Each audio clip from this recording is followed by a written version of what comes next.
This is the Fantasy Alarm NBA DFS show with John Impemba and James Grande.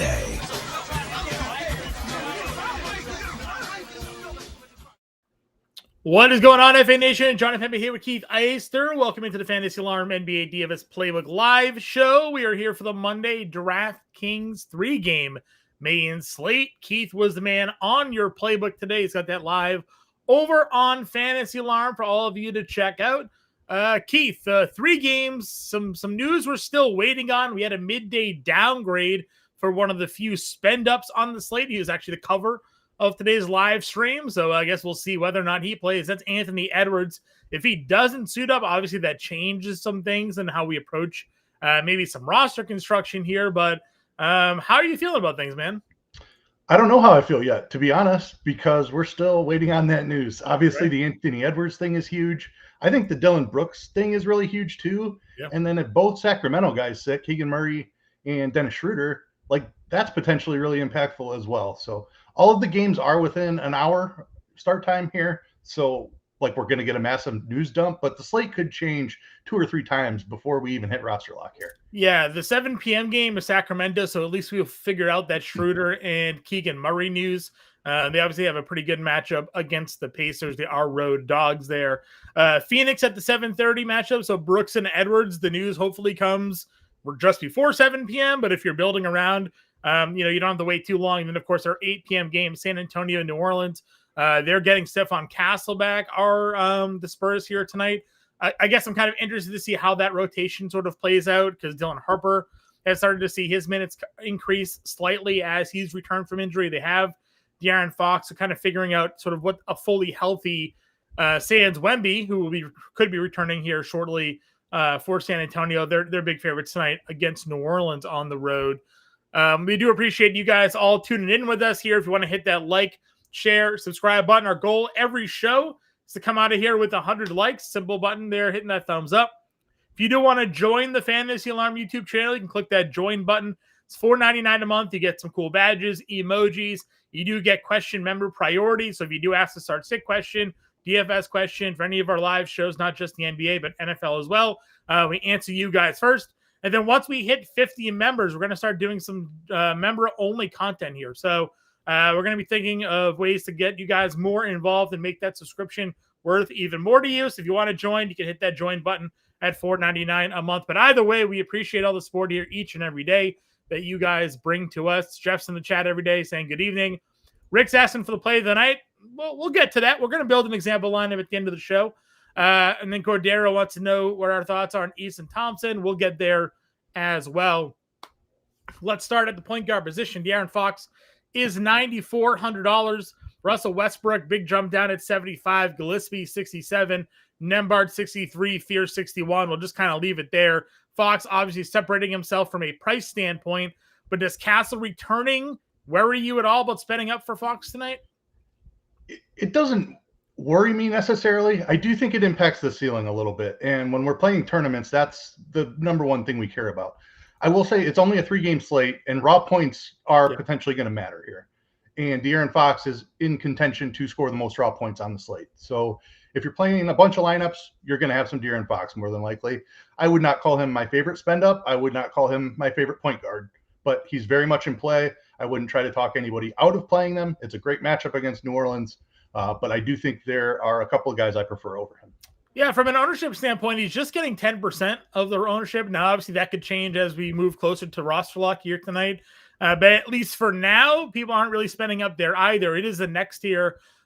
Westbrook, 75. Obviously, if Schroeder gets ruled out, if Murray gets ruled out, that certainly becomes a bit more appealing. But Colin Gillespie right now is the highest projected rostered player on the slate. He and Dante DiVincenzo are basically neck and neck there, with Anthony Edwards potentially not playing tonight as well, and DDV checking in at $5,400. How are you figuring out Phoenix tonight? I mean, I think you need the Dillon Brooks news because he's been up around 40% usage with Devin Booker off the floor. Mm-hmm. So we're talking about a huge role that could be potentially opening up. I think Gillespie is very, very playable, even if Brooks is in. If Brooks gets ruled out, Gillespie is one of my top plays on the entire slate. He's been awesome for the Suns. He's shooting a ton of threes. He's making a ton of threes. Usage is around 25%. as is, and then if you take Brooks off the court as well, it shoots up over 27%. So Gillespie's going to get his shots up. He's been playing really well. The role is secure. In play, if Brooks is in, one of the best plays on the slate if Brooks is out.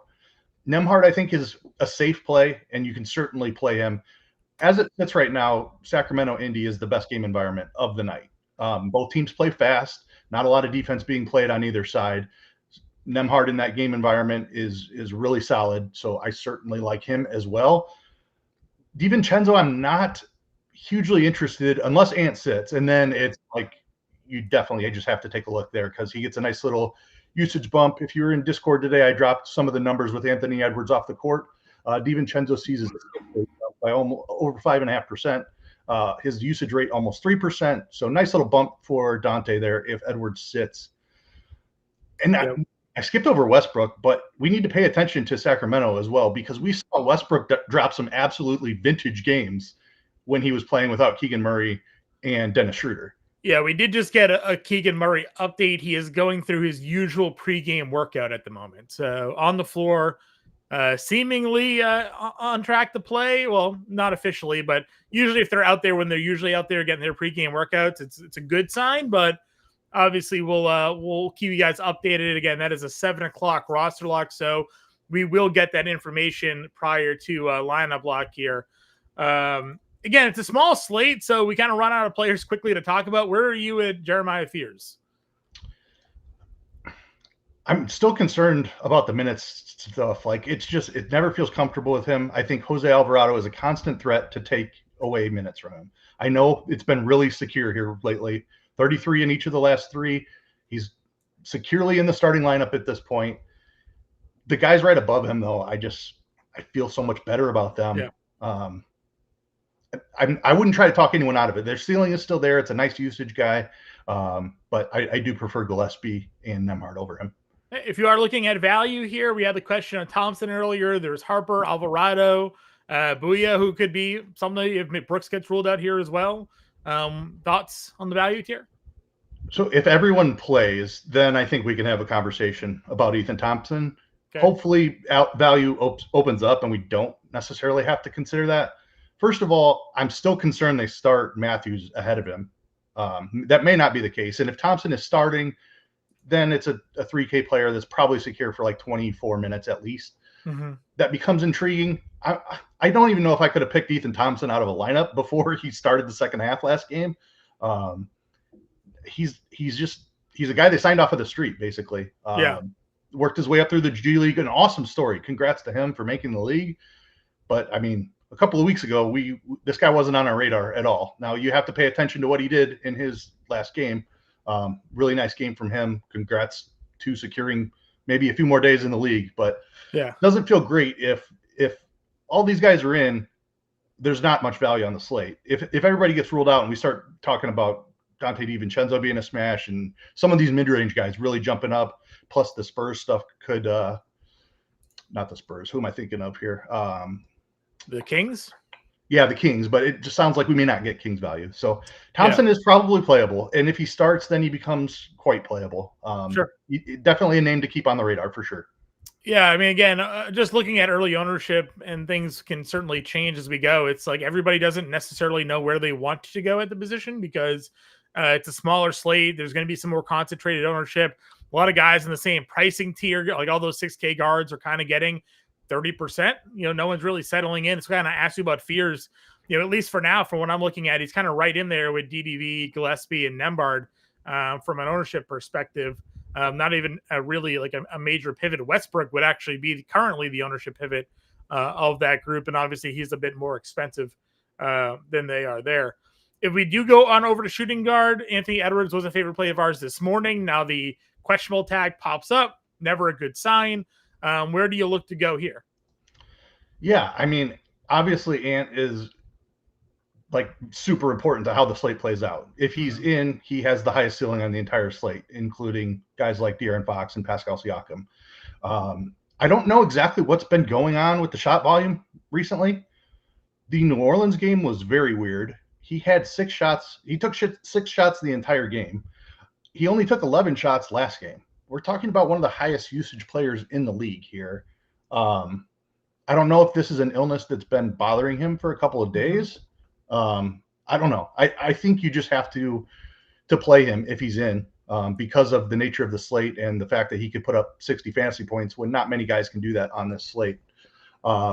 If he's out, obviously, then we're going to be talking about massive amounts of Minnesota value. Randall becomes a priority. We just talked about DiVincenzo. Yeah.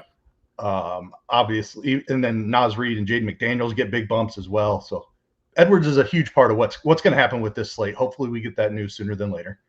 Yep, I agree with you. What do we think for Castle here tonight?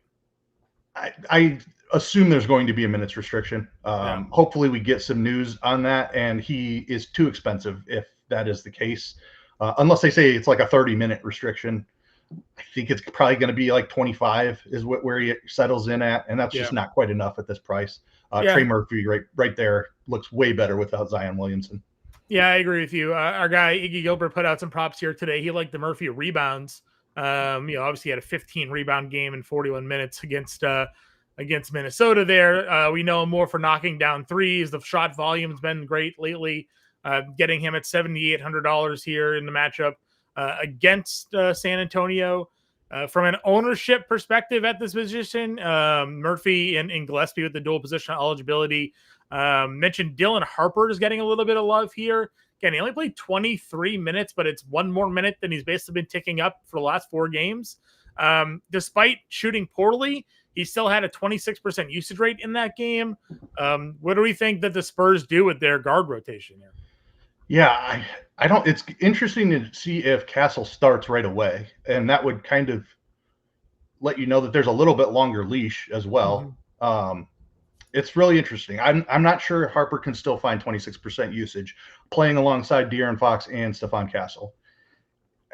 I don't necessarily love it. I think all of this Spurs value that is kind of popping right now is pretty uncomfortable, and the slate should open up a little bit more, and we don't have to consider it.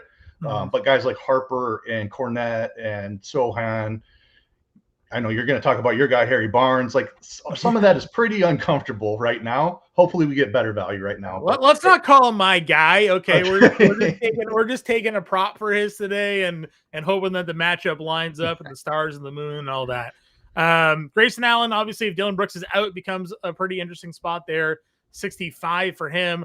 Levine 68 looks like, outside of Schroeder, at least if everybody comes back, popping off for 42, popping off for 34, some less spectacular games in between there. Indiana does often provide ceiling level type performances for teams. Do you think Zach LaVine is a guy we're going to today? I'd feel better about it if Keegan Murray was out. If he's in and it looks like it's trending in that direction, then it's pretty uncomfortable clicking on Zach LaVine. I talked about vintage games. Like apparently he's the guy finding the vintage stuff these days.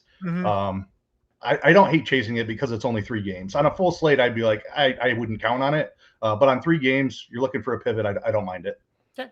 Any other spots here? Shooting guard, Jordan Goodwin, someone that's getting some ownership. Again, a guy that we kind of like to throw in because we believe that there's, some sort of volume scoring. He's been very inefficient with his shooting. He is taking a lot of shots basically per minute when he's on the floor, at least. Mid-20s. He's getting blowout runs. So some of these minutes are also kind of blowout induced. But if there's no Brooks, I mean, they got to play him, right? No Brooks, I'm fully in on Jordan Goodwin for sure. Becomes way more comfortable than a guy like Dylan Harper. Even Dennis Schroeder, I think, is important to Malik Monk, who could become a play in this range. That's why I say play Ethan Thompson right now is fine. But if a guy like Monk or Goodwin opens up without a 30+% usage guy on the floor, that's just so much more comfortable than Ethan Thompson. Okay. Any Bryce McGowan's thoughts? I'm not sure. If Herb plays, I don't think you can go there because I'd be really concerned about what the role is. If Herb's out again and he finds 20+ minutes, I'm okay with it. Sure. Let's see. We had a Garrison Matthews mentioned by you. We also have it in the chat from Lippy here. 15, 20, 25 minutes, the last 3 games out of him. I mean, I can't play a guy that's going to take 3 shots. The 6 of 9 from the line is a bit of an anomaly for him.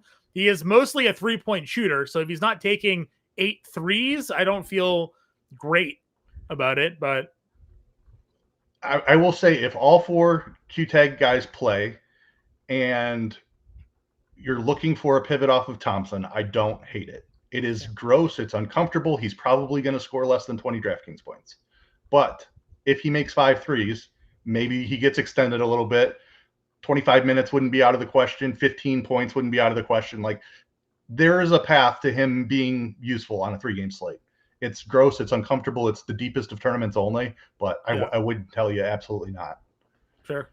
Why won't the Pacers ever give McConnell 30 minutes? Honestly, I don't know. Because he would be too good. He'd be too good if he played 30 plus minutes a night. That's the problem here. I do kind of like that call out. Speaking of small slates and guys that could pop, like if McConnell plays over 20 minutes, he could get there in that 20 minutes. You've seen him get there in 17 minutes, right? Exactly. So, I mean, good guy to keep on the radar for sure. Definitely multi and lineup tournament play. If you're 20 maxing, get a couple of shares of McConnell. Libby wants to know our thoughts on Mike Conley, given how big they're favorites. I mean, Conley's not a guy getting blowout run, so he's going to play 17, 18 minutes, and he's kind of basically washed at this point. So I don't really have. I mean, if Ant's out and he starts, like I'm still questioning whether we play him. I mean, like that's how bad it is. The upside here, a couple of games of 20, but I mean, I don't think we're going to get that. So not for the week. If you're 150 maxing, you're going to get some Mike Conley in your lineup. That's about the extent to that exposure. Booyah, Goodwin if there's no Brooks today. Both would be playable, I suppose. Let me see what 18. Yeah, Booyah's been getting a little bit of extra run here recently. Good look there. I haven't fully dove into the scrubs since we haven't gotten the Brooks news yet, but yeah, he's in play. Booyah. Murray's in according to Underdog. I did see that he went through the shoot around. I didn't get the Underdog update yet, but I'll trust the chat on this one. Yep, there it is right now as it comes in. Terrence Shannon is available to play, by the way. He was also a midday downgrade today. So take that for what it's worth. No Anthony Edwards news yet. Shooter out, Murray in is what we got. So Shooter is out. Shooter's out, Murray's in, and Terrence Shannon's also in after being questionable this afternoon as well. So I mentioned Malik Monk, put him in that TJ McConnell, Goodwin type, not Goodwin, Thompson type tier. Yeah, Monk's good shout for sure. Why give us Shannon but not give us Edwards? Like, come on. Like, what are we care about one? We don't care about Shannon as much. We care about Edwards. You're right. Small forward, Ben Mathurin, 7K. Another just great tournament guy. Can go and pop off for a bunch of points. He can not score at all. Again, Sacramento should be a matchup where we would expect him to be able to score. Wish he would go to the free throw line more. He has spurts of like, hey, I'm attacking the rim. And you're like, look at all these points he's scoring. And then he stops going to the rim and stops getting free throws. So what are your thoughts on Ben Mathurin tonight? Yeah, honestly, the role for Mathurin's been a little bit disappointing. I thought he was really going to take a massive step forward this season with Tyrese Halliburton out. We did finally see that in the last game. Like, this is the stuff I was expecting from him. Yeah. Over 46 fantasy points. Well, I forget what his actual points were in the 30s, I believe. 28 points. 5 and 3, yeah. Yeah, I mean, that's really usable. It's been too inconsistent. Now, I did mention this is the best game environment of the slate. I am fine with him as a play today.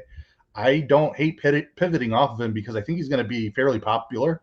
Dylan Brooks, I have more interest in, actually, if he plays. I know he's carrying the Q tag, but I mentioned his usage up around 40% without Devin Booker in the lineup. I think the ceiling on Dylan Brooks is absolutely insane in this spot. Yeah, we found that one out when we were breaking down that Phoenix-Houston game, and we're like, oh, no Jalen Green, no Dylan Brooks. 41 or no Devin Booker's like 41% was the usage rate with those two off the floor. We're talking about Dylan Brooks here, 41% usage rate, and he popped off in that game early. Obviously, they got blown out, but he scored a bunch of points. 24 shots in 31 minutes is ridiculous volume. So yeah, and listen, a lot of the field right now is also getting to him. They just don't know if he's going to play or not.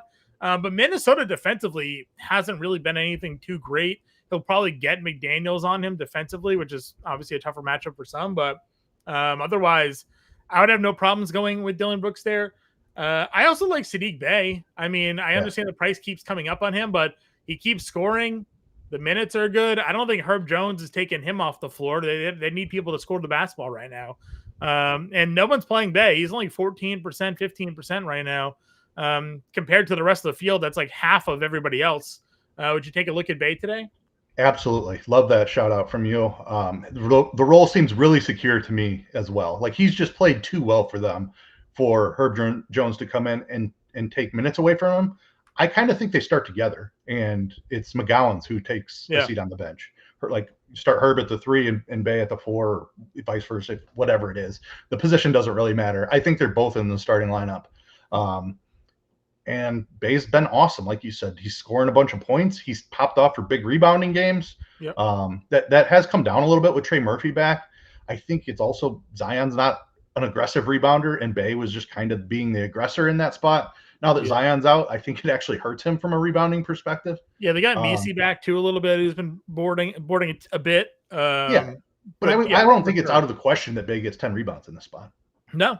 And I mean, listen, even if he still pulls down 5, like I think it kind of is good enough for him. Obviously, we were in the chat, and they keep talking about how they're moving his rebound point props. It's like 14.5 for like 5 straight games. They bumped up to 17.5 the other day. We took the over. He scored today. It's only 16.5. So they dropped it back down, even though he went over the 17.5 last time. So we'll see if we can keep that trend going.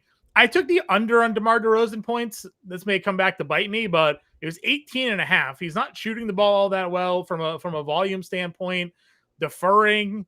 I don't know. He's just been a boring player for me. Are you getting to any DeMar DeRozan today? I'm not, especially with Keegan Murray in there. I just don't see the need. What's the ceiling at this point in his career is kind of my stance. Yeah. I'm far more interested in McDaniels a little bit further down. Sure. Yeah, especially if there's no Edwards, obviously. He had that really good run earlier this season. And then just lately, he's scoring well. So I think a lot of people should want to be getting to some Jaden McDaniels today. 20% ownership on him right now at $5,900. Keldon Johnson's getting some ownership as well. Another guy that we like to talk a lot about on this show. Minutes are always going to stay in this sort of mid-20s. Good rebounder, good scorer, just kind of a safe play on a night where we talked about, where raw points may be the thing. Keldon's pretty consistent here. Yeah, exactly. And Castle's coming back. We're talking about what that does to Harper. I don't think it impacts Keldon Johnson at all. He's still going to get 8 to 10 shots up. He's still live for 8 to 10 rebounds. Like he plays that role really no matter who is playing for the Spurs. So I completely agree with your take there.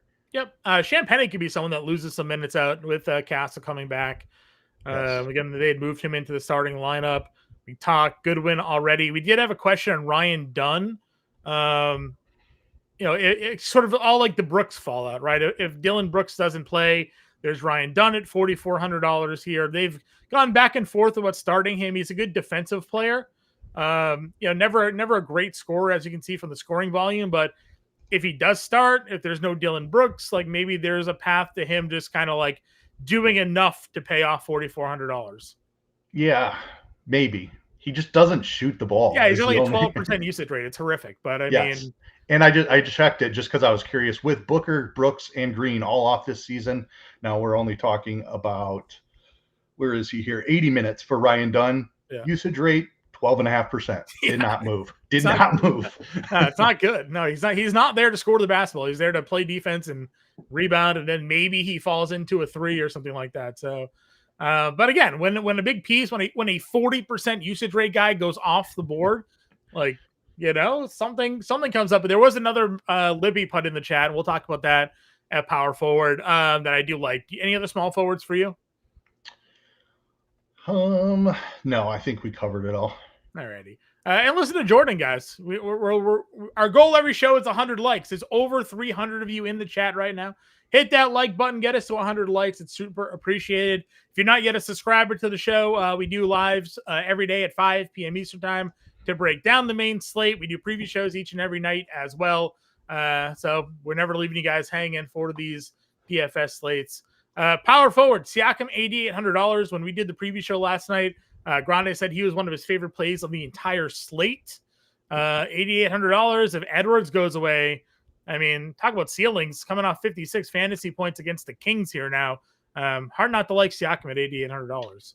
Yeah, I mean, he's super comfortable. He's been awesome. He's doing everything for this Indiana team, and now he gets one of the best possible matchups in the best game environment of the night. The Kings play fast. They at like the 7th pace in the league. They're ranked 26th in defensive efficiency. It's like a perfect spot for him. They also get torched in the paint with Sabonis out of the lineup. So like that's where Siakam does a lot of his work. Under 9K is crazy for Siakam in this spot. Yeah, I agree with you. The shot volume has been really good. Earlier this year, I thought we were going to get just like ridiculous rebound numbers out of him, and then he went into a small lull, and now you see, 4 of the last 5 games here, you're getting rebounds 7 or more. So I'm definitely liking that one. Randall's another one, obviously, to look at if Edwards is out. I mean, you'd certainly be looking at Randall at $8,500. Kind of a lot of what you said about Siakam can kind of apply here to Julius Randle as well.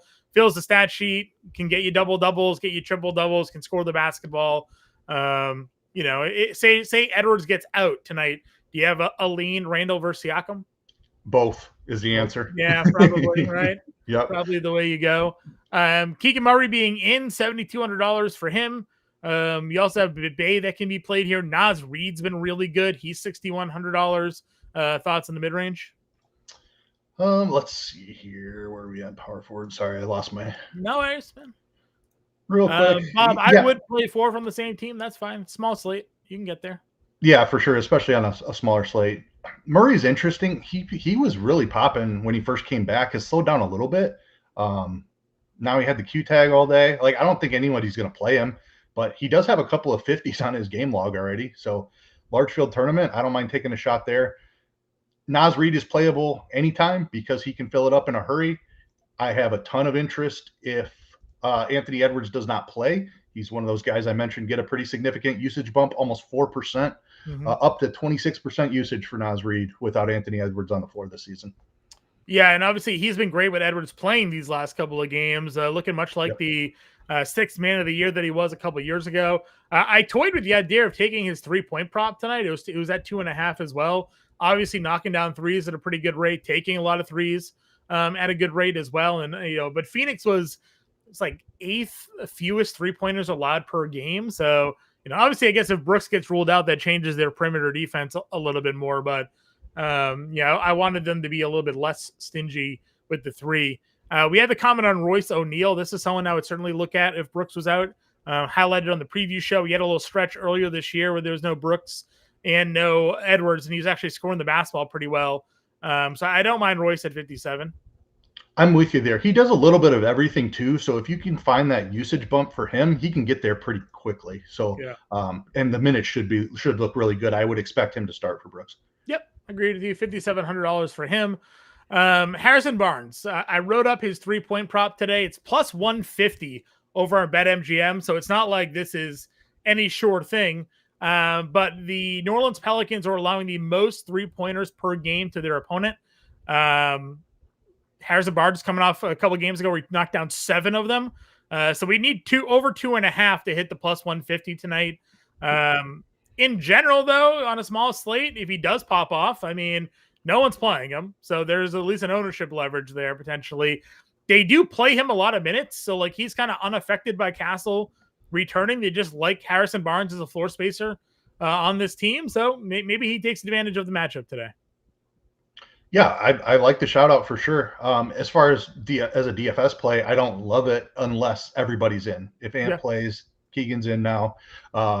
Then I'd be okay taking some shots on some of these Spurs. If Ant gets ruled out, then I don't think you need to go there. With Castle back, it's just too uncertain of a situation. Sure. Any Jay Huff love for you? Yeah, I mean, great matchup. The minutes are the only thing. Like we've seen him start and play less than 20 minutes. I feel good about him playing 25, but it's certainly not guaranteed. But I don't hate it as a pivot. Any other values here at power forward?